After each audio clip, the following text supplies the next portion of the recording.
রাষ্ট্রীয় শোক প্রত্যাখ্যান। চলমান কোটা সংস্কার আন্দোলনকারীরা নতুন কর্মসূচি দিয়েছেন।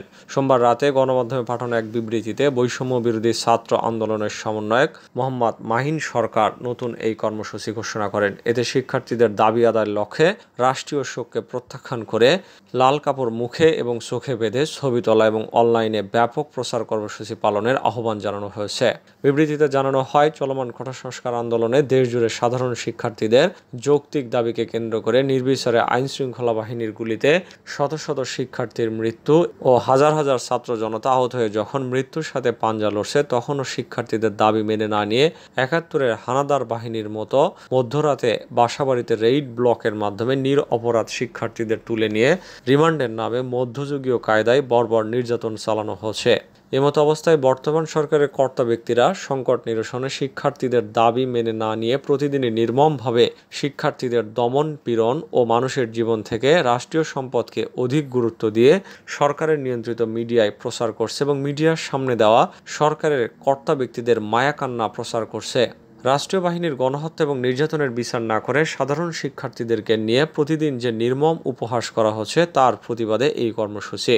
এছাড়াও একই বিবৃতিতে আন্দোলনকারীদের পক্ষ থেকে ৯ দফা দাবি জানানো হয়েছে। এর মধ্যে রয়েছে: ১. প্রধানমন্ত্রী শেখ হাসিনাকে ছাত্র নাগরিক হত্যার দায় নিয়ে জাতির কাছে প্রকাশ্যে ক্ষমা চাইতে হবে।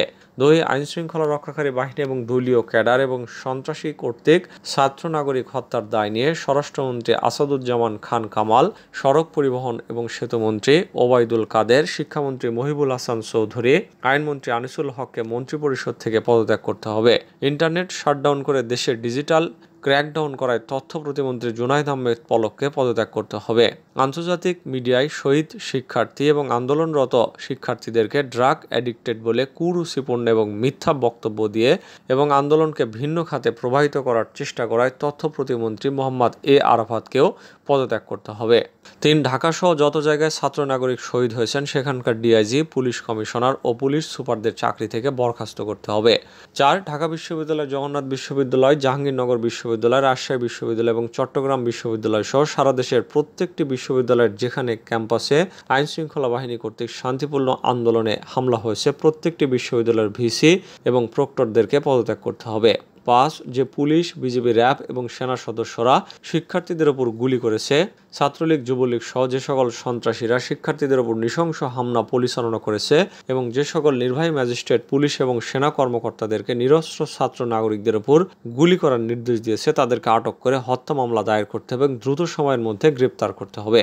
৬. দেশব্যাপী সকল ছাত্র নাগরিক শহীদ এবং আহত হয়েছে তাদের পরিবারকে অতি দ্রুত সময়ের মধ্যে যথাযথ ক্ষতিপূরণ দিতে হবে। ৭. ঢাকা বিশ্ববিদ্যালয়, জগন্নাথ বিশ্ববিদ্যালয়, জাহাঙ্গীরনগর বিশ্ববিদ্যালয়, রাজশাহী বিশ্ববিদ্যালয় এবং চট্টগ্রাম বিশ্ববিদ্যালয় সহ সারা দেশের প্রত্যেকটি বিশ্ববিদ্যালয় এবং শিক্ষা প্রতিষ্ঠানে ছাত্রলীগ নামক সন্ত্রাসী সংগঠন সহ সকল দলীয় লেজুর ভিত্তিক ছাত্র রাজনীতি নিষিদ্ধ করে দ্রুততম সময়ে নিয়মতান্ত্রিকভাবে ছাত্র সংসদ কার্যকর করতে হবে। ৮. অবিলম্বে সকল শিক্ষা প্রতিষ্ঠান এবং হল খুলে দিতে হবে। কারফিউ তুলে নিয়ে সারা দেশের সমস্ত ক্যাম্পাসে মোতায়েনকৃত পুলিশ, র্যাব, বিজিপি, সোয়াট এবং আর্মি তুলে নিতে হবে।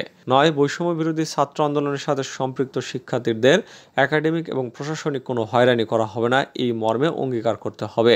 ইতিমধ্যে গণগ্রেপ্তার এবং পুলিশ হয়রানির শিকার সমন্বয়কবৃন্দ এবং ছাত্র নাগরিকদের অবিলম্বে মুক্তি দিতে হবে এবং সকল মামলা প্রত্যাহার করতে হবে। সমন্বয়কদের দেখা পেলেন না সোহেল তাজ। বৈষম্য বিরোধী ছাত্র আন্দোলনের সমন্বয়কদের সাক্ষাৎ পেলেন না সাবেক স্বরাষ্ট্র প্রতিমন্ত্রী সোহেল তাজ। সোমবার রাতে তিনি সমন্বয়কদের সঙ্গে দেখা করতে ঢাকা মহানগর গোয়েন্দা পুলিশের কার্যালয়ে আসেন। এই সময় তাকে সমন্বয়কদের সঙ্গে দেখা করতে দেওয়া হয়নি। পরে তিনি সাংবাদিকদের সঙ্গে আলাপকালে আন্দোলন ঘিরে সংগঠিত হত্যাকাণ্ডে সুষ্ঠু তদন্ত এবং বিচার চান। সোহেল তাজ সাংবাদিকদের বলেন, সাধারণ মানুষ হিসেবে ডিবিতে এসেছিলাম, কারণ দেশ নিয়ে সকলে এখন উদ্বিগ্ন। শিক্ষার্থীদের বুকে যেন আর একটিও গুলি না করা হয় আইনশৃঙ্খলা বাহিনীর কাছে অনুরোধ জানিয়েছে। আর আন্দোলন ঘিরে প্রতিটা প্রাণহানির বিচার করতে হবে, শিক্ষার্থীদের যেন আর কোনোভাবে গ্রেপ্তার করা না হয় সেই দাবিও জানিয়েছে। এ সময় তিনি আরও বলেন, ৩টি প্রশ্ন নিয়ে ডিবি কার্যালয়ে এসেছিলাম। জানতে চেয়েছিলাম সমন্বয়কদের আটক করা হয়েছে নাকি নিরাপত্তার জন্য নেওয়া হয়েছে, কখন তাদের ছেড়ে দেওয়া হবে, আর যে সম্পদ ধ্বংস হয়েছে তা জনগণের টাকায় করা, তবে তা আবার পাওয়া যাবে, কিন্তু একটি প্রাণ গেলে তা কি ফিরে পাওয়া যাবে? এ সময় তিনি জানান, সমন্বয়ক ৬ জনকে ঊর্ধ্বতন কর্তৃপক্ষের অনুমতি পেলে ছাড়া হবে বলে জানানো হয়েছে। এই মুহূর্তে শিক্ষা প্রতিষ্ঠান খোলার পরিস্থিতি নেই। জানিয়েছেন শিক্ষামন্ত্রী মহিবুল হাসান চৌধুরী নওফেল।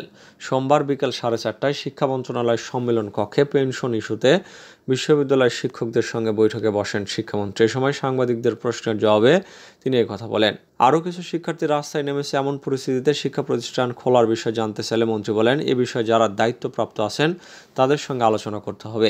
এই মুহূর্তে সেই পরিস্থিতি তো নেই।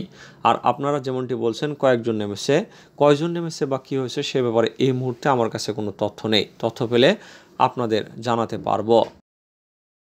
জামাত শিবিরের জঙ্গিরা আমাদের উপর থাবা দিয়েছে, দাবি প্রধানমন্ত্রীর। কোটা সংস্কার আন্দোলনকে কেন্দ্র করে সাম্প্রতিক ঘটনাগুলোকে জঙ্গিবাদ কাজ হিসাবে মন্তব্য করে আওয়ামী লীগ সভানেত্রী প্রধানমন্ত্রী শেখ হাসিনা বলেছেন, জামাত শিবির বিএনপির জঙ্গিরা আজকে আমাদের উপর থাবা দিয়েছে। সোমবার বিকেলে গণভবনে 14 দলের কেন্দ্রীয় নেতাদের সঙ্গে বৈঠকের সূচনা বক্তব্যে তিনি এই কথা বলেন। শেখ হাসিনা বলেন, এখানে এই শিবির, ছাত্রদল, বিএনপি, জামাত এরাই কিন্তু এবং জঙ্গি, এই জঙ্গিরাই কিন্তু আজকে আমাদের উপর থাবা দিয়েছে।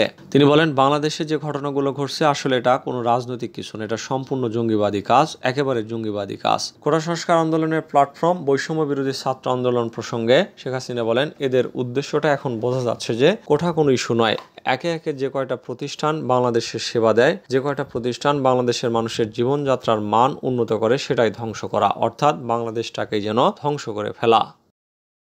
আন্দোলনে গুলি চালিয়ে সরকার ফৌজদারি অপরাধ করেছে। কোটা সংস্কার আন্দোলনে গুলি চালিয়ে সরকার অপরাধ করেছে, এর বিচার হওয়া উচিত বলে মনে করেন সুপ্রিম কোর্টের আইনজীবীরা। সোমবার সুপ্রিম কোর্ট প্রাঙ্গণে আইনজীবী সমাজের ব্যানারে অনুষ্ঠিত মানববন্ধন থেকে তারা এইসব কথা বলেন। ব্যানারে লেখা ছিল, গণহত্যার বিচার চাই, গায়েবী মামলা, গ্রেপ্তার এবং নির্যাতন বন্ধ করো। জ্যেষ্ঠ আইনজীবী জেড.আই. খান পান্না বলেন, পাকিস্তান আমল থেকে আজ পর্যন্ত দেখিনি যে একটি সম্পূর্ণ অরাজনৈতিক দাবির কারণে এতগুলো ছাত্রকে হত্যা করা হয়। কোন অধিকারে, কোন আইনে ব্লক রেড দিয়ে তাদের তুলে নেওয়া হচ্ছে, আমরা এর ধিক্কার জানাই। রক্তের বিনিময়ে অর্জিত সংবিধানকে প্রতি পদে পদে বরখেলাপ করছে সরকার। বৈষম্য বিরোধী ছাত্র আন্দোলনের 6 সমন্বয়কে হেফাজতে নেওয়ার সমালোচনা করে আইনজীবী পান্না বলেন, সুপ্রিম কোর্টের আপিল বিভাগের দিক নির্দেশনা আছে, সেই দিক নির্দেশনা অমান্য করে 6 জন সমন্বয়কারীকে আটকে রাখা হয়েছে। বিবৃতি দেওয়া হচ্ছে, এর কৈফিয়ত একদিন দিতে হবে। কোটা আন্দোলনে নিহতদের প্রতি শোক জানিয়ে ব্যারিস্টার সারা হোসেন বলেন, আমরা জানতে চাই কোথায় কার হাতে কতজন মারা গেছে, আমরা তা জানতে চাই। এখনও হাজারো শিক্ষার্থী এবং সাধারণ জনগণ গণগ্রেপ্তারের মুখে পড়ছেন, শুনেছি তাদের জামিন দেওয়া হচ্ছে না।